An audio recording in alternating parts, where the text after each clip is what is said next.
There's a specific kind of confidence that feels exactly like competence. It arrives early, before you've read enough, before you've failed enough, before you've sat across from someone who actually knows, and realized the distance between you. It feels like clarity. It feels like you finally get it. It is almost certainly wrong, and the worst part, the more wrong you are, the less you suspect it.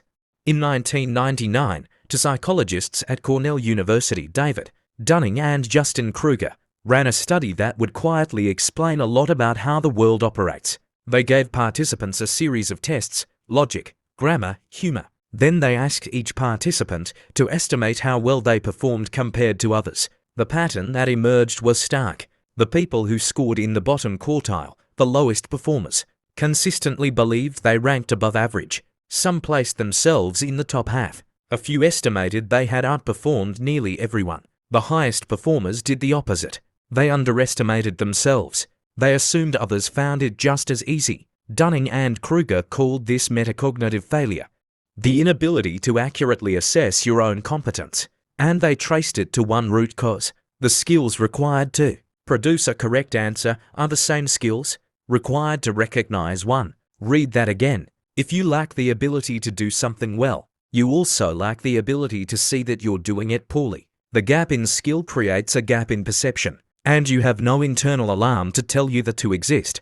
Here's where most explanations of Dunning-Kruger stop. They show you the curve, explain the concept, and let you walk away nodding, quietly convinced that you personally occupy the competent end. That reaction is itself a demonstration of the effect, because the uncomfortable truth is this: Dunning-Kruger doesn't describe a type of person. It describes a stage, one that every expert passed through on their way to expertise. The surgeon who now operates with precision once stood in a room, thinking they understood surgery from a textbook. The investor who reads markets clearly once made confident bets on information they hadn't examined.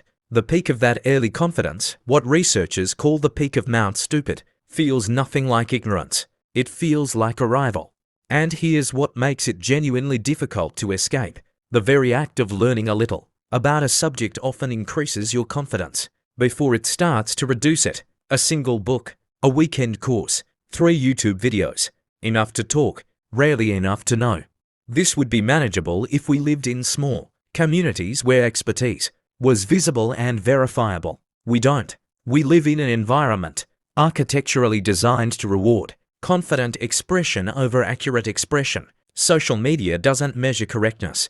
It measures engagement. And confident wrongness generates far more engagement than careful, qualified accuracy. The person who says this is complicated and I'm still figuring it out gets 3 likes. The person who says here's exactly what's happening and why everyone else is wrong gets 3,000. Dunning and Kruger ran their study before the internet reshaped how humans communicate. The conditions they identified in a lab now operate at civilizational scale, amplified, accelerated, and rewarded in real time. There's a question that genuine experts ask constantly, one that separates them from people performing expertise. What would change my mind about this? Specifically, concretely, with actual conditions. If you hold a position and no answer comes, if you reach for a scenario where you'd revise your view and find nothing, that absence tells you something important. You've stopped reasoning and started defending. Dunning himself, in later interviews, said the antidote to this effect isn't more confidence in your uncertainty. It's deliberate exposure to people who know more than you, and the discipline to stay in that discomfort long enough to learn from it. The peak of Mount Stupid has a remarkable view. The valley below it is where the actual work begins.